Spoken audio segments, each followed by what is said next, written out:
You don't see auto rifles too much these days. This is a Halfdan-D, also known as the full Dan when you have this specific role. Of course, you can get Ricochet Rounds on it to increase the range that much more, but then again, Tactical Mag gives you more stability, and it also makes a faster reload so you could take advantage of kill clip. In this gameplay, you'll see me use the full Dan with 10 mobility, and a quick draw shotgun that you see come into play right now. Having quick draw on both your primary and your special weapon makes it so that you can pretty much deal with any situation, even if you slide in the door with the wrong weapon equipped.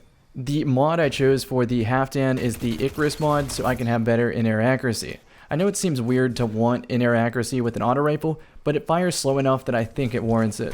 The thing about auto rifles is if you miss, it's a quick correction, but if you want the kill, you have to perfectly trace your target.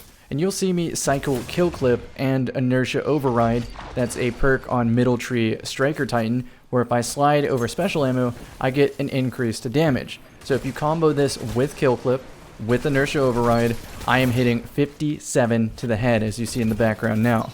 Yeah, your eyes are not deceiving you here. I am killing somebody in 4 bullets of a 360 RPM auto rifle. One cool thing I like about playing long sessions of Rumble is that if I'm winning with something consistently, you see more and more of the lobby start to throw it on as if it's something they have yet to discover. Like, people kept dying to Halfdan, and then suddenly in my lobby you start seeing Halfdan everywhere. They're like, wait, it was this good the whole time?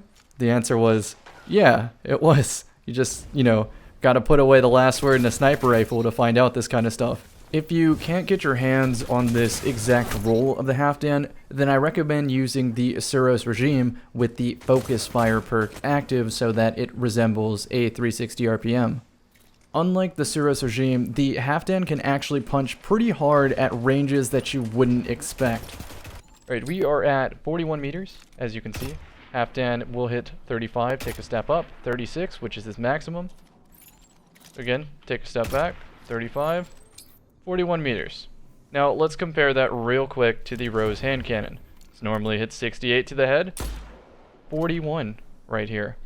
Now let's compare it to the Ace of Spades. 55. With Memento Mori though, this is about the range at which it will 3-tap. So what will the Halfdan hit here?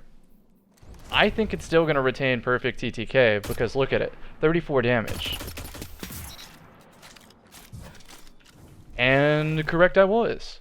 It depends on resilience, of course, but I think if Halfdan can consistently outrange Ace, that's an argument that might have Halfdan part of my regular loadout more than Ace.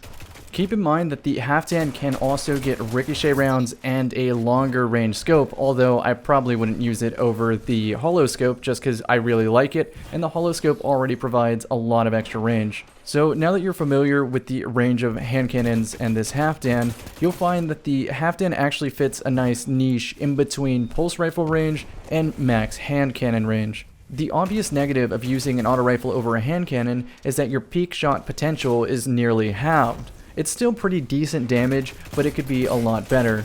In the case of the Halfdan, I do think that the pros outweigh the cons. The cons being peak shot potential isn't as good as hand cannons, and the pros being the range at which this auto rifle can hit a perfect time to kill. Keep in mind that quick draw by itself is already pretty useful, so there's that, but it's another beast entirely when you pair it with a special weapon that already has great handling or quick draw as well. Overall, I'm still on the fence about keeping this Halfdan in my normal competitive weapon rotation, but as I continue using it, we'll see. Thanks for watching the video.